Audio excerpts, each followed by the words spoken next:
Hello everyone! আজি আকৌ আপোনালোকৰ ওচৰলৈ simple vanilla কেকৰ ডেকৰেশ্যনৰ ভিডিঅ' এটা লৈ আহিছো। প্ৰথমতে কেকটো তিনিটা লেয়াৰত কাটি ল'ম আৰু কেকটো কিমান স্পঞ্জি হৈছে দেখুৱালৈ আপোনালোকক কাটি।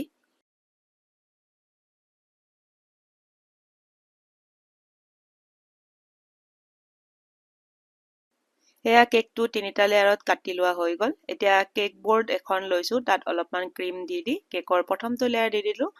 তাৰপিছত এতিয়া ইয়াত দি আছো মই চুগাৰ চিৰাপ আৰু চুগাৰ চিৰাপ ভালদৰে দি দিছো। তাৰপিছত এতিয়া ইয়াত ক্ৰীমখিনি ভালদৰে লগাই ল'ম আৰু ক্ৰীমখিনি এতিয়া সমান কৰি ল'ম। ক্ৰীমখিনি সমান কৰি লোৱা হোৱাৰ পিছত এতিয়া ইয়াত মই দি দিলো হোৱাইট কম্পাউণ্ড চকলেট। জানেইতো মোৰ ভিডিঅ' যিসকলে চাই ভেনিলা কেকত সদায় মই হোৱাইট কম্পাউণ্ড চকলেটে দি দিওঁ। এতিয়া দি দিলো কেকৰ দ্বিতীয়টো লেয়াৰ আৰু দ্বিতীয়টো লেয়াৰতো প্ৰথমটো লেয়াৰৰ দৰে কৰি ল'ম। আচলতে কেক মানে বনোৱাটো কি হয়, প্ৰেক্টিচৰ লগতো বহুত কথা থাকে। মোৰো তেনেকুৱাই হয়, বনাব দিয়াৰ সময়তে দৌৰা দৌৰি কৰি বনাওঁ আৰু তাৰপিছত বাকী সময় এনেই থাকোঁ আৰু যেনি তেনি বনাই দিওঁ আৰু যি হওক ভালে হোৱা বুলি কয় সকলে। আৰু এই কেকটো মোৰ অৰ্ডাৰৰে আছিল।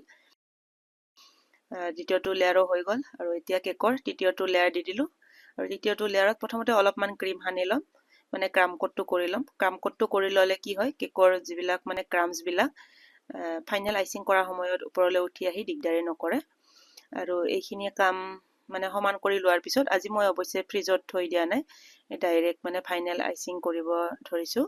আৰু এয়া কেকটোত ভালদৰে ক্ৰীম লগাই ল'লোঁ আৰু আইচিং কৰাৰ সময়ত মই গোটেইখিনি ক্ৰীম মানে বাহিৰলৈ উলিয়াই আনি সন্মুখত ৰাখি নথওঁ, অলপ অলপ কৰি উলিয়াই লওঁ আৰু এনেদৰে অলপমান সময় লগাই লওঁ আৰু বাকীখিনি ফ্ৰিজত ৰাখি দিওঁ আৰু এনেদৰে ওপৰৰখিনি সমান কৰি ল'লোঁ স্পেচুলাখনেৰে।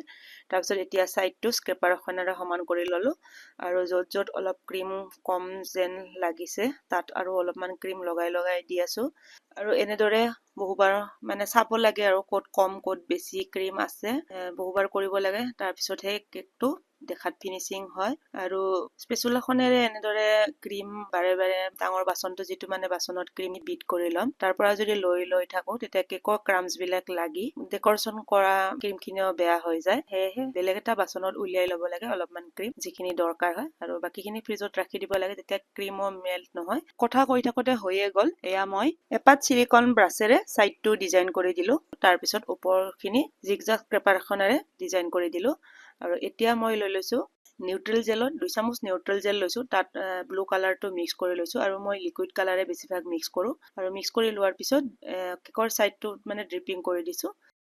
নিউট্ৰেল জেলত যদি লিকুইড কালাৰ মিক্স কৰে তেতিয়াহ'লে তাত আৰু পানী মিক্স কৰি নল'ব। যদি মিক্স কৰে তেতিয়া বেছি পনীয়া হৈ যাব আৰু ড্ৰিপিংটো ভাল নহ'ব। এতিয়া সৰু ষ্টাৰ নজল এটা লৈছোঁ আৰু তাৰ সহায়ত তলৰ বৰ্ডাৰটো বনাই গৈ আছোঁ আৰু বৰ্ডাৰটো বনাই গৈছোঁ, অলপমান প্ৰেছ কৰি দিছোঁ, তাৰ অলপমান টানি দিছোঁ এনেদৰে। তাৰপিছত এতিয়া ৰ'জ নজল এটাৰ সহায়ত কেইটামান ৰ'জ বনাই গৈ আছোঁ আৰু ৰ'জটো জানেতো বহুত প্ৰেক্টিচৰ কাম হয়। মোৰো মানে বহুত বেছি ভাল হোৱা নাই, তথাপিতো আৰু যেনি তেনি মানে বনাই দিলোঁ আৰু কাষ্টমাৰক অলপ বেলেগ ডিজাইন মানে তেওঁলোকে কোৱা নাই, ময়ে মানে আৰু ভাবিলোঁ আৰু সদায় 1M বা 1N নজলৰ সহায়ত বনাই থাকোঁ, আজি ৰ'জ নজলেৰে বনাই দিওঁ। ৰ'জ কেইপা বনালোঁ, 3পা ৰ'জ বনাই দিলোঁ। ৰ'জকেইপা বহুত বেছি ফিনিচিং দেখা হোৱা নাই আৰু এতিয়া তলত যিটো নজলেৰে বৰ্ডাৰটো বনাইছিলোঁ সেইটো নজলেৰে ওপৰৰ বৰ্ডাৰটো বনাই গ'লোঁ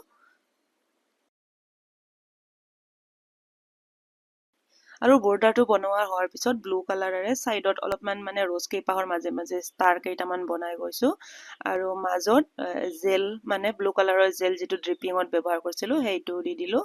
তাৰপিছত মই নামটো বহুৱাইলোঁ আৰু নামটো বহুৱাৰ পিছত চুগাৰ বল কেইটামান দি দিলোঁ